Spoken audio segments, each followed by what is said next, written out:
अस्सलामुअलैकुम जी, कैसे हैं आप? उम्मीद है आप सब ठीक होंगे। अल्हम्दुलिल्लाह हम सब भी ठीक है। ये मेरा व्लॉग है जी जुमातुल मुबारक का। और आज हमारा है 17वां रोज़ा और हम यहाँ पर कर रहे हैं 7वें रोज़े की सहरी। तो यहाँ पर मैं अपनी और अपने हस्बैंड की सहरी बना रही हूँ। आज फिर मेरे हस्बैंड घर पे ही हैं। तो बस जिस दिन मेरे हस्बैंड घर पे होते हैं ना, उस दिन मेरी सहरी जो है ना वो बहुत अच्छी गुजर जाती है। वरना मैं अकेली बैठी सैरी कर रही होती हूँ ना, तो इतनी खामोशी होती है। और मेरे फिर हस्बैंड ना मुझे फ़ोन कर लेते हैं, तो फिर बस सुबह को इसी तरह मुझसे बातें करते जाते हैं और मैं सहरी कर लेती हूँ। लेकिन आज जो है मेरे हस्बैंड घर हैं, क्योंकि कल ना रोज़ा खोलने के बाद मेरे हस्बैंड की ना शुगर बहुत ज़्यादा लो हो गई थी। तो जिसकी वजह से ना मेरे हस्बैंड जॉब पे नहीं गए थे, कि आपको पता है कि डायबिटीज़ वालों का यही हाल होता है कि कभी शुगर लो हो जाती है और कभी हाई हो जाती है, और रमज़ान में तो अक्सर ही लो हो जाती है। तो यहाँ पर जैसे कि हम सुबह के टाइम सहरी कर रहे होते हैं ना, ये हमारी जो बिल्ली है ना ये भी नीचे आ जाती है और साथ ही खेलना शुरू कर देती है या हमारी तरफ देखती जाती है, क्योंकि ये घर का खाना बिल्कुल नहीं खाती। ये इनकी ये जो फीड वगैरह या दूसरा वेट फूड होता है ना वही खाती हैं। तो खैर सहरी करने के बाद अब मैं पढ़ रही हूँ यहाँ पे नमाज, क्योंकि आज जो है आज यहाँ पर जुम्मतुल मुबारक है। तो देख लें, रमज़ान देखते ही देखते ना बस गुज़रने वाला हो जाता है। हमारे तो यहाँ पर आज 19वां रोज़ा है, पाकिस्तान में 18वां रोज़ा है। तो बस देख लें, गिनती के 12-13 रोज़े ही रह गए हैं और रमज़ान को भी अलविदा कहने का वक्त आ गया है। जितनी शिद्दत से हमें रमज़ान का इंतज़ार होता है ना, कि रमज़ान मेहमान बनकर हमारे घरों में आता है, बरकतें रहमतें लाता है और हर घर में रौनक लगी होती है, तो बस उतनी ही जल्दी ना रमज़ान जो है वो ख़त्म भी हो जाता है और पता भी नहीं चलता। अस्सलाम वालेकुम जी, कैसे हैं आप? उम्मीद है आप सब ठीक होंगे। अल्हम्दुलिल्लाह हम सब भी ठीक हैं। तो यहाँ पर जी बारिश के बाद मौसम देखें कितना अच्छा है। थोड़ी थोड़ी बर्फ़ ख़त्म हो गई है, थोड़ी थोड़ी रह गई है, वो बाकी जब बारिश आएगी फिर ख़त्म हो जाएगी। मैं और अब्दुल जा रहे हैं स्कूल। अब्दुल जा रहा है स्कूल, मैं जा रही हूँ उसको छोड़ने। ध्यान से भाग क्यों रहे हो? मेरा रोज़ा है, मैं नहीं भाग सकती। वो मैंने हुणे ही मां दे पुत्रा रोज़ा लवा दे, पर मैं वापसी ते ना उत्ते डिगी हुआ है। भाई देखो बच्चियां दे काम, बच्चे स्कूल दौड़ी जाते मावां पिछे छड़ के। मावां पिछे रह जान, बच्चे स्कूल दौड़ जाए। यहाँ पे स्लिपरी होनी है। जो स्नो है ना वो बारिश के बाद ही ख़त्म होती है। वो देखें कितना बड़ा पहाड़ बनाया हुआ है उन्होंने। यहाँ पे छोटे छोटे रह गए हैं। तो खैर ज़िंदगी के साथ साथ ही है, सारे काम ही मुकम्मल हो जाते हैं, काम रुकते नहीं हैं। इधर से ग्रास से हो जाओ ना।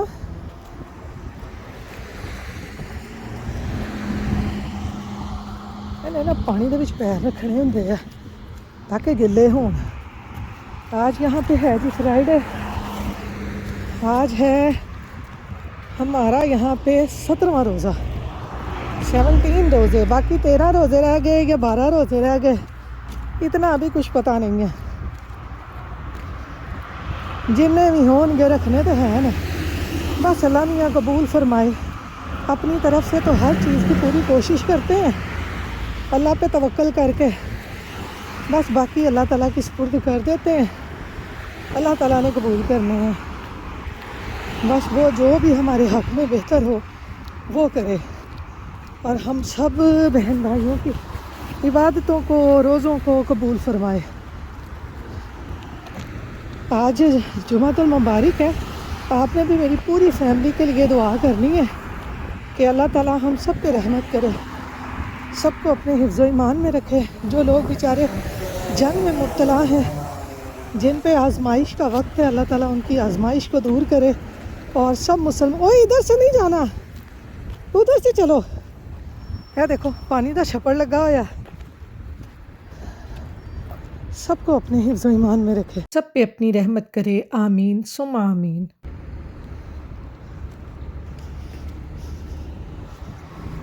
भाई इनको रास्ते नहीं आते।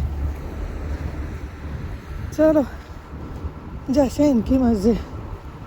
तो चलें अब्दुल को स्कूल छोड़ के फिर घर आके फिर बाकी जो सारी रूटीन है वो आपके साथ शेयर करूँगी। यहाँ पर जी अब्दुल को स्कूल से लाने के बाद मैंने असर की नमाज़ पढ़ी है। अब मैं आ गई हूँ किचन में। तो किचन में आके ना आज मैं बनाने लगी हूँ यहाँ पर खीर, क्योंकि आज ना काफ़ी दिनों से मेरा मीठा खाने को बहुत दिल कर रहा था और जब से रमज़ान आया है ना तब से मैंने कोई मीठा बनाया ही नहीं है। बस वही रूह अफ़ज़ा शरबत पी लेते हैं, उससे मीठे की जो क्रेविंग है वो थोड़ी बहुत पूरी हो जाती है। तो फिर बाद में ना कुछ मीठा खाने को दिल ही नहीं करता। लेकिन आज जुमातुल मुबारक था तो मेरा बड़ा ही दिल कर रहा था मीठा खाने को। तो मैंने कहा चलें जल्दी से ना ये शान की ना खीर मिक्स बनाते हैं। तो मैं घर में ना ये आजकल शान की खीर मिक्स, शान का शीर खुरमा ये ला के लाजमी रखती हूँ। इससे बहुत आसानी हो जाती है और जल्दी से ना हमारी छोटी सी फैमिली के लिए ना बस थोड़ी सी खीर बन जाती है जो एक ही दिन में ख़त्म हो जाती है। वरना अगर ज़्यादा बना लेना तो आजकल रमज़ान है फिर बड़ी बड़ी चीज़ें ना ख़राब हो जाती हैं।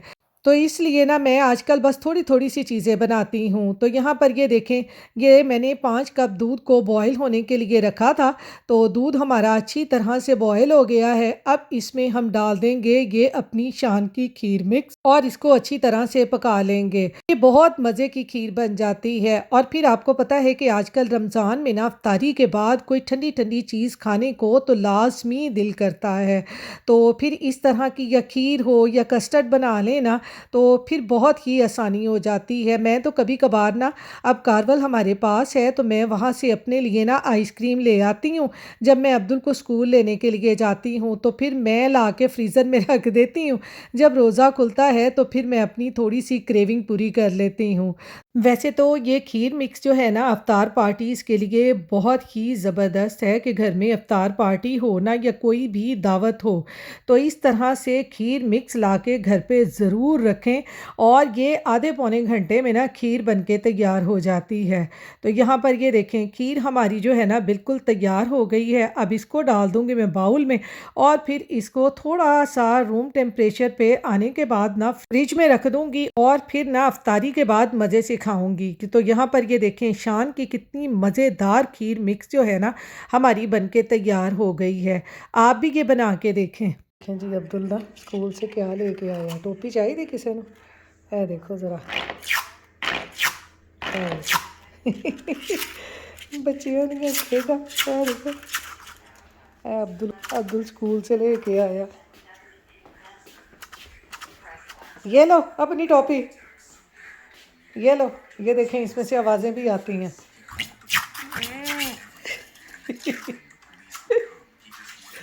अपनी ना अपनी नीचे रख ना, नीचे रख के कर ना कर टूट जाएगा। ओ ये सारा ब्रेक हो गया। नहीं ब्रेक हुआ। हो ये देखें ये ब्रेक नहीं हुआ। ओ ये ज्वाइन हो जाता है। और कहाँ है पीस? ओ हाय नहीं इतना ही था। देखो इसके पास एक और भी था। वो है वो है वो है वो है वो है। ओ हाय मुंडे ने फड़ के सारा ही तोड़ दिता। ਇਹ जुड़ भी जाता अजे कहता। हेलो हेलो जुड़ गया। हाय मैं तो घबरा गई थी कि ये टूट गया। क्यों टूटेगा? क्यों टूटेगा? क्यों टूटेगा जी क्यों टूटेगा? वो देखो फिर टूट गया। नविया नविया चीज़ां तो नविया नविया खेडा। ये पहले ये पानी रखते हैं ना, फिर अभी नहीं ना इसको बॉयल होने दो। ये देखें जी ये नूडल्स बनाने लगा अपने लिए। ये चटपटा के नूडल्स। ये तो बहुत थोड़ी हैं अब, पहले ज़्यादा होती थी इसमें। क्या? अब तो ये बहुत थोड़ी हैं। ये 2 बना लो। नहीं खाते जी कच्ची, क्यों? नहीं खाते ना। क्यों? तो यहाँ पर जी स्कूल से आने के बाद अब्दुल ने खानी है अब ये कनौर की नूडल्स।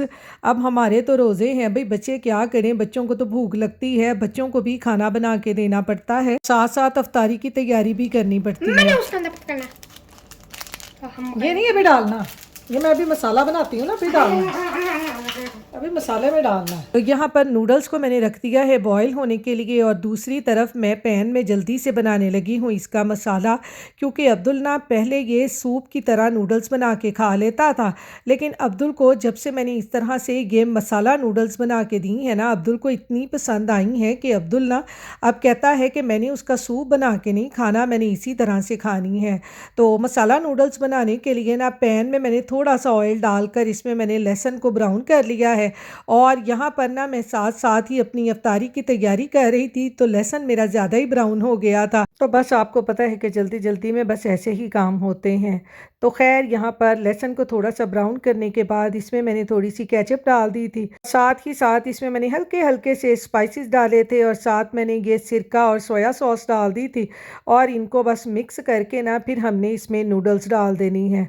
तो यहाँ पर इसको थोड़ा सा स्पाइसी बनाने के लिए ना मैंने इसमें ये चिली सॉस भी डाल दी थी। मिर्चें मैंने इसमें बिल्कुल नहीं डाली थी, क्योंकि आपको पता है बच्चे फिर ज़्यादा स्पाइसी हो जाए ना तो फिर इस तरह की चीज़ें नहीं खाते।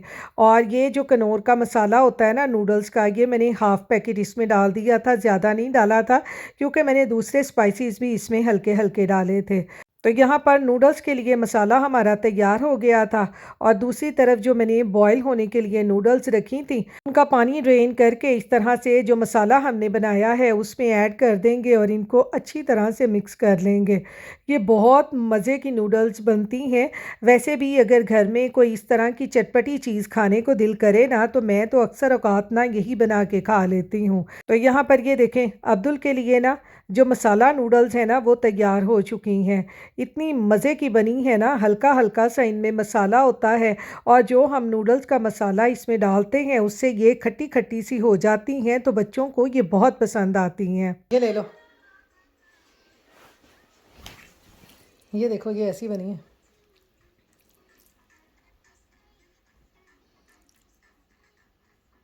आज तो ब्राउन ब्राउन बनी है। हाँ आज तो ब्राउन ब्राउन बनी है। ब्राउन ब्राउन बनी है, उसमें मसाले जो डाले हैं। ये मुझे बोलना दे तो रहे, ज़्यादा गर्म है, कैसी है? जबरदस्त। स्पाइसी तो नहीं, नहीं है ना स्पाइसी? तो यहाँ पर जी ये मसाला नूडल्स तो अब्दुल को बहुत ज़्यादा पसंद आई थी, क्योंकि इसमें मैंने ना मिर्चें बिल्कुल नहीं डाली थी।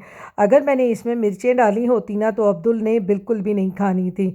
बहुत मज़े की बनी थी, आप भी अपने बच्चों को ऐसे बना के दें। तो यहाँ पर जी अब मैं आ गई हूँ किचन में, क्योंकि आज मैंने अफ्तारी के लिए ना ज़्यादा कुछ तैयारी नहीं करनी थी। आज बस ये समोसे और ये रोल पड़े हुए थे, तो मैंने कहा चलें आज इनको ही फ्राई करते हैं, क्योंकि जब रमज़ान का आखिरी अशरा रह जाता है ना तो फिर मेरी ज़्यादा से ज़्यादा कोशिश यही होती है कि रमज़ान से पहले हमने जो तैयारी करके फ्रीज़र में रखी होती है ना बस उसी को इस्तेमाल करें और अपना ज़्यादा से ज़्यादा टाइम जो है ना वो अल्लाह ताला की इबादत में मसरूफ़ रहें। क्योंकि आपको पता है कि आगे जो है रमज़ान का आखिरी अशरा है और आखिरी अशरे में हम अल्लाह ताला से जितनी दुआएं मांग सकते हैं और जितनी अल्लाह ताला की इबादत कर सकते हैं उतनी ही कम है। क्योंकि आपको पता है कि फिर इंसान का या किस्मत या नसीब होता है कि शायद अगले साल हम लोगों को रमज़ान की बरकतें और रहमतें नसीब होती भी हैं कि नहीं होती। बाकी हमें अल्लाह ताला की सुपुर्द सब कुछ कर देना चाहिए। अल्लाह ताला जो हैं वो बेहतर जानते हैं कि आगे हमारी किस्मत में क्या लिखा हुआ है, क्योंकि ये जो गैब का इल्म है ये सिर्फ अल्लाह ताला जानते हैं और हम लोगों को इसके बारे में बिल्कुल भी इल्म नहीं है। वो अल्लाह ताला ही जानते हैं और अल्लाह ताला हमेशा हमारे हक़ में बेहतर करते हैं जो भी हमारे नसीब में होता है। तो खैर बस अल्लाह ताला हम सब पे अपनी रहमत करे, सबको अपने हिफ्ज़ ईमान में रखे और हमारे जो दस्तरखानों की रौनकें हैं वो रमज़ान में और रमज़ान के बाद भी इसी तरह कायम रहें। आमीन सुम्मा आमीन। तो इसके साथ ही मैं अपने व्लॉग का एंड करती हूँ, फिर मिलूँगी इंशाअल्लाह। अल्लाह हाफिज़।